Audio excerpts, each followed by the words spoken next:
This is Dr. Saad in front of you, and today we are continuing our topic, the ischemic bowel disease, as we have discussed in our previous lecture about this. And now we are going to discuss the clinical features, the morphologic features and the microscopic features of the ischemic bowel disease. So first of all, we are moving on with the clinical features of the ischemic bowel disease. Basically, this ischemic bowel disease, the most common site of this disease is the colon. Remember this thing. Colon is the most common site of this disease. Now, clinical features is that in the acute colonic condition, what happens that there will be sudden onset of the cramping. Sudden onset of cramping. This is the first clinical feature. Then the patient may have the left abdominal pain. Then patient will be desiring to defecate. And the fourth clinical feature is the bloody diarrhea. Now, these are the clinical features of this disease. Now what happens that surgery is indicated in those patients when the peristaltic sounds are diminished. When the peristaltic sounds they are diminished, so the surgery is indicated. What it means that peristaltic sounds they are diminished? It means that the guarding phenomena and the rebound tenderness they have developed. What is guarding phenomena? Means though due the abdominal muscles they become stiff, and rebound tenderness is what? That when you press the means abdomen and when you relieve it, so patient feel pain after relieving the thumb or whatever you put on the finger you put on the abdomen.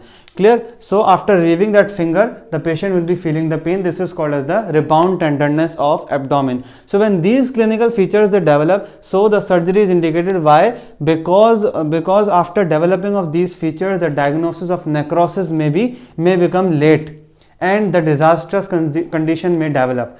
So that's why as the peristaltic sounds they diminished, so the surgery is indicated. Clear? Then one thing very important to be mentioned here, that in the patients with, I told you that left abdominal pain, mostly left side is involved, but if the right side is involved, means right side of the colon is involved, so the death in the patients is twice. Means whenever the right side of the colon is involved, the death in the patients become twice. Why it becomes twice? Because the right side of the colon, it is supplied by the superior mesenteric artery. Clear? And this artery not only supplies to the right side of colon, but also supplies to the major parts of the small intestine. Remember this thing. Due to which major damage occur and death may occur. Clear? So this is the reason why the right side of the colon, when it is involved, so death in the patient is twice. Now we are moving on towards the after this we are moving on towards the morphologic features of this disease. Clear? These are the clinical features, means cramping occur, left abdominal pain, desire to defecate and the bloody diarrhea. Then moving on towards the morphologic features of this disease. Morphology.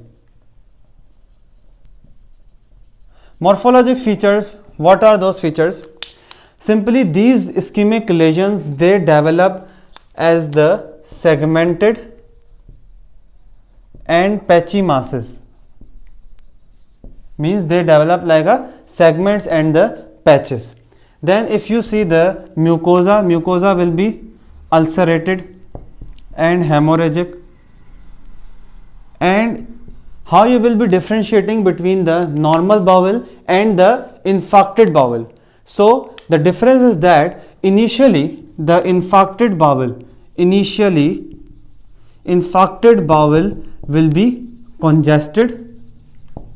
Clear? It will be purple red in color. Clear? Then in the later stages, what happens in the later stages? We know that in the later stages reperfusion injury occur. Collaterals they supply the blood, and when the collaterals they supply the blood, so the blood starts to accumulate in the lumen. clear, and the wall become thickened. So this happens means the morphologic features are segmented and patchy. They develop as the segments and the patches. The mucosa is ulcerated and hemorrhagic, and then initially the infarcted mucosa or infarcted means bowel, it becomes congested and purple red in color, and later on the blood accumulate and the wall become thickened. Then we can also see that the muscularis propria, in muscularis propria we have the coagulative necrosis after 1 to 4 days. Clear? In muscularis propria we have the coagulative necrosis after 1 to 4 days. Clear? So these are the morphologic features of this disease. Now we are moving on towards the microscopic features of the disease. That on the microscopy what you can observe. Microscopy. On microscopy, when you are observing the surface epithelium,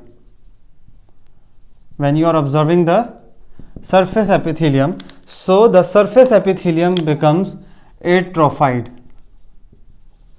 and you can say sloughing and shedding of the epithelium is seen when you are observing the surface epithelium.